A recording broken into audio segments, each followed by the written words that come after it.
ആകാശവാണി നമസ്കാരം. പ്രത്യേക വാർത്താ ബുള്ളറ്റിൻ വായിക്കുന്നത് പ്രിയ സുബലക്ഷ്മി. എല്ലാ പൌരന്മാർക്കും ജീവിതം സുഗമമാക്കാനാണ് സർക്കാർ ലക്ഷ്യമിടുന്നതെന്ന് പ്രധാനമന്ത്രി നരേന്ദ്രമോദി. രാജ്യത്തുടനീളമുള്ള വികസിത് ഭാരത് സങ്കൽപ് യാത്രയുടെ സ്വാധീനത്തിൽ അദ്ദേഹം സന്തോഷം പ്രകടിപ്പിച്ചു. വികസിത് ഭാരത് സങ്കൽപ് യാത്രയുടെ ഗുണഭോക്താക്കളുമായി വീഡിയോ കോൺഫറൻസിംഗ് വഴി സംവദിച്ച പ്രധാനമന്ത്രി രാജ്യത്തെ ടയർ 2, ടയർ 3 നഗരങ്ങൾ വികസിപ്പിക്കുന്നതിലാണ് ശ്രദ്ധ കേന്ദ്രീകരിക്കുന്നതെന്ന് പറഞ്ഞു. മധ്യവർഗ കുടുംബങ്ങൾക്ക് സ്വന്തമായ ഒരു വീട് എന്ന സ്വപ്നം സാക്ഷാത്കരിക്കുന്നതിന് സാധ്യമായ എല്ലാ സഹായവും തന്റെ സർക്കാർ നൽകുന്നുണ്ടെന്ന് പ്രധാനമന്ത്രി പറഞ്ഞു.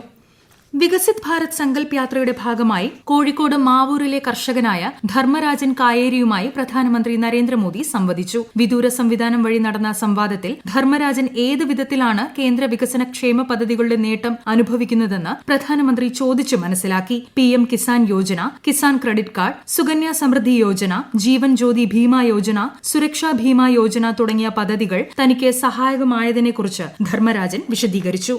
കേന്ദ്ര സർക്കാരിന്റെ സഹായം കഴിഞ്ഞ 10 വർഷമായി യഥാർത്ഥ ഗുണഭോക്താക്കൾക്ക് നിർബാധമെത്തുകയാണെന്ന് കേന്ദ്ര ധനമന്ത്രി നിർമ്മല സീതാരാമൻ. വികസിത് ഭാരത് സങ്കൽപ് യാത്ര തിരുവനന്തപുരം മംഗലപുരം പഞ്ചായത്തിൽ ഉദ്ഘാടനം ചെയ്യുകയായിരുന്നു മന്ത്രി. അഴിമതിയുടെ ഒരു ആരോപണം പോലും ഇല്ലാതെ സുതാര്യമായാണ് പദ്ധതിയുടെ ഗുണഫലങ്ങൾ ജനങ്ങളിലേക്ക് എത്തുന്നതെന്നും മന്ത്രി ചൂണ്ടിക്കാട്ടി.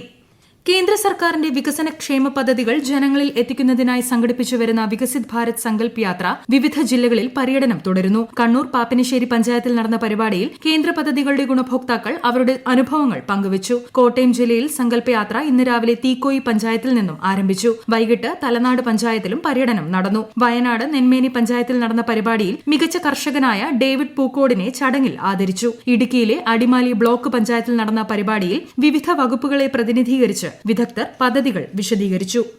സമൂഹത്തിന്റെ എല്ലാ മേഖലകളിൽ നിന്നും ആശയങ്ങൾ സ്വരൂപിച്ച് മുന്നോട്ടു പോകുമെന്ന് മുഖ്യമന്ത്രി പിണറായി വിജയൻ. ആലപ്പുഴ ജില്ലാ നവകേരള സദസ്സിൽ സംസാരിക്കുകയായിരുന്നു അദ്ദേഹം. സമൂഹത്തിന്റെ വിവിധ മേഖലകളെ പ്രതിനിധീകരിച്ച് എത്തുന്നവരുമായുള്ള ആശയവിനിമയത്തിൽ വിലപ്പെട്ട നിർദ്ദേശങ്ങളാണ് ഇതുവരെ ലഭിച്ചതെന്ന് മുഖ്യമന്ത്രി പറഞ്ഞു. ഈ മാസം 13-ന് ലോക്സഭയ്ക്കുള്ളിൽ നടന്ന സംഭവത്തെക്കുറിച്ച് കൂടുതൽ അന്വേഷണത്തിന് ഉന്നതതല അന്വേഷണ സമിതിക്ക് രൂപം നൽകിയതായി ലോക്സഭാ സ്പീക്കർ ഓം ബിർല പറഞ്ഞു. പാർലമെന്റ് സുരക്ഷാ ലംഘനവുമായി ബന്ധപ്പെട്ട് എല്ലാ MPമാർക്കും അയച്ച കത്തിൽ സമിതി പ്രവർത്തിക്കാൻ തുടങ്ങിയെന്നും അതിന്റെ റിപ്പോർട്ട് ഉടനെ സഭയുമായി പങ്കിടുമെന്നും ശ്രീ ഓം ബിർല അറിയിച്ചു. പാർലമെന്റ് കോംപ്ലക്സിന്റെ സുരക്ഷ അവലോകനം ചെയ്യാനും ഇത്തരം സംഭവങ്ങൾ ആവർത്തിക്കാതിരിക്കാൻ കൃത്യമായ കർമ്മപദ്ധതി രൂപീകരിക്കാനും ഉന്നതാധികാര സമിതി രൂപീകരിച്ചിട്ടുണ്ടെന്നും അദ്ദേഹം കൂട്ടിച്ചേർത്തു. കാലിക്കറ്റ് സർവകലാശാലയിൽ ഗവർണർ ആരിഫ് മുഹമ്മദ് ഖാനെതിരെ SFIയുടെ പ്രതിഷേധം. വിദ്യാർത്ഥികളുടെ ചോദ്യങ്ങൾക്ക് ഗവർണർക്ക് മറുപടിയുണ്ടോ എന്ന് ചോദിച്ച SFI ഗവർണർ പെരുമാറുന്നത് ഗുണ്ടയെ പോലെയാണെന്നും തുറന്നടിച്ചു.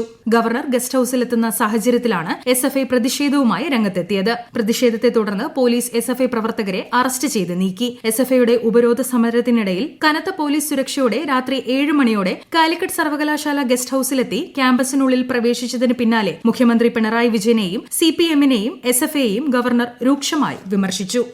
സംസ്ഥാനത്ത് കോവിഡ്-19 ഉപവകഭേദം JN1 കണ്ടെത്തി. ഇൻസാകോഗിന്റെ പതിവ് നിരീക്ഷണ പ്രവർത്തനത്തിന്റെ ഭാഗമായാണ് കണ്ടെത്തൽ. ICMR DG ഡോക്ടർ രാജീവ് ബെഹലാണ് ഇക്കാര്യം അറിയിച്ചത്. ഈ മാസം 8-ന് തിരുവനന്തപുരത്തെ കരകുളത്ത് നിന്നുള്ള RT-PCR പോസിറ്റീവ് സാമ്പിളിലാണ് ഈ കേസ് കണ്ടെത്തിയത്. നവംബർ 18-നാണ് സാമ്പിൾ RT-PCR പരിശോധനയിൽ പോസിറ്റീവ് ആണെന്ന് കണ്ടെത്തിയത്. കഴിഞ്ഞ ഏതാനും ആഴ്ചകളായി കേരളത്തിൽ കോവിഡ്-19 ബാധിതരുടെ എണ്ണം വർദ്ധിക്കുകയാണ്. ILA കേസുകളിൽ നിന്നുള്ള സാമ്പിളുകൾ പരിശോധനയ്ക്കായി നിർദ്ദേശിക്കുന്നതിലെ വർധനയാണ് ഇതിന് കാരണം. കേന്ദ്ര ആരോഗ്യ മന്ത്രാലയം സംസ്ഥാന ആരോഗ്യ വകുപ്പുമായി നിരന്തരം ബന്ധപ്പെടുകയും വിവിധ പ്രവേശന കേന്ദ്രങ്ങൾ നിരീക്ഷിക്കുകയും ചെയ്യുന്നുണ്ട്.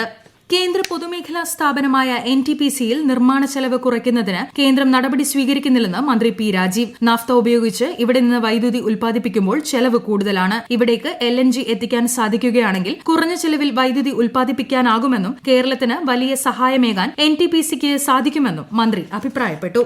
91ാമത് ശിവഗിരി തീർത്ഥാടനം ഈ മാസം 30, 31, ജനുവരി 1 തീയതികളിൽ നടക്കും. പൂർണ്ണമായും ഹരിതചട്ടം പാലിച്ചായിരിക്കും തീർത്ഥാടനം സംഘടിപ്പിക്കുക. പ്രത്യേക വാർത്താ ബുള്ളറ്റിൻ കഴിഞ്ഞു. അടുത്ത വാർത്താ പ്രക്ഷേപണം നാളെ രാവിലെ 6:45-ന്.